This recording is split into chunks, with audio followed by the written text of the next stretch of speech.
Hello， 大家好，歡迎返嚟我嘅 channel， 我係啫喱。我呢度呢，準備咗一個大概600個 gram 左右嘅天山雪蓮果啦。咁雪蓮果佢含有非常之豐富嘅氨基酸同埋礦物質啦，而且呢，佢仲有深層清除肝毒、降火、降血壓嘅功效啦，可以促進人體嘅新陳代謝啦。而新陳代謝慢就會令到我哋面上會生好多嘅暗瘡痘痘啦，越嚟越肥胖啦，面色都會變得暗啞同埋蒼白嘅喎。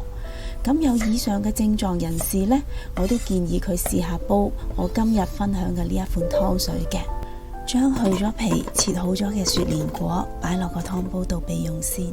另外我呢度仲準備咗2個大概500個 gram 左右嘅合掌瓜啦。咁合掌瓜佢含有非常之豐富嘅葉酸啦，而葉酸就可以促進身體嘅新陳代謝啦，從而呢促進肝臟加快排出積聚喺體內嘅毒素啦同埋垃圾嘅。你哋今日好嗎？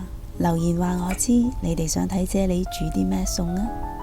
祝你哋有開心愉快嘅一日。跟住我呢度準備咗一條大概200個 gram 左右嘅紅蘿蔔啦，將佢切好咗之後都擺埋落個湯煲度啊。生薑佢以薑辣素為主要成分啦，而薑辣素呢係可以促進血液循環啦，同埋消炎殺菌嘅作用嘅，所以呢，我呢度會用咗大概30個 gram 左右嘅。蓮子佢有清心火、養血安神嘅功效啦，咁我呢度呢，用咗大概20個 gram 左右嘅。紅腰豆啦，佢含有非常豐富嘅各種維他命同埋蛋白質啦，經常食用呢，可以令到人精神飽滿、氣色紅潤嘅。咁我呢度呢，大概用咗30個 gram 左右嘅。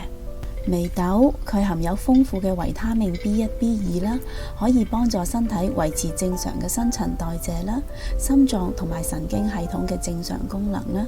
咁我呢度呢，用咗大概30個 gram 左右嘅。腰果啦，佢所含嘅 Omega 3脂肪酸呢，可以幫助加速脂肪嘅燃燒啦，非常之適合需要減肥嘅人士食用噶。咁我呢度呢，用咗大概80個 gram 左右嘅。養肝補血安神，有效改善貧血嘅蜜棗啦，咁我呢度用咗2粒嘅。以上介紹嘅乾品喺製作嘅過程中，難免會沾上一啲嘅沙石塵啦，甚至乎係我哋肉眼睇唔到嘅蟲卵啦，所以呢，我會將佢哋清洗3-4次嘅。若果你對我嘅食譜有任何疑問嘅話，請你將個問題寫喺下邊評論區嗰度啊，我係非常之咁樂意同大家一齊討論噶。同埋我會將呢一個湯嘅所有食材用料 list 咗喺呢條片嘅最後啦。各位如果有興趣煲呢一個湯嘅話，請你將條片睇到最後就可以一目了然噶啦。將所有食材用料擺晒落個湯煲度啦。我今日會用電子湯煲嚟煲湯嘅，所以呢，我會加入2.5 litre左右嘅清水啦。個湯煲滾咗之後開始計時，煲佢120分鐘嘅。話咁快個湯就已經煲好咗啦，哇，好香啊！雪蓮果同合掌瓜嘅田園清新香味滲人心肺，真係令人胃口大開噶。呢一個湯飲落清甜滋潤，口感潤滑清爽，經常飲呢一個湯呢，會令人神清氣爽，面色紅潤噶。不如今晚你都試下煲呢個有益又好味嘅湯水啦。若果你都中意我嘅食譜，請你俾 like 同埋留言話我知啦。記得訂閱我嘅 channel， 順便撳埋隔籬個鐘仔啊！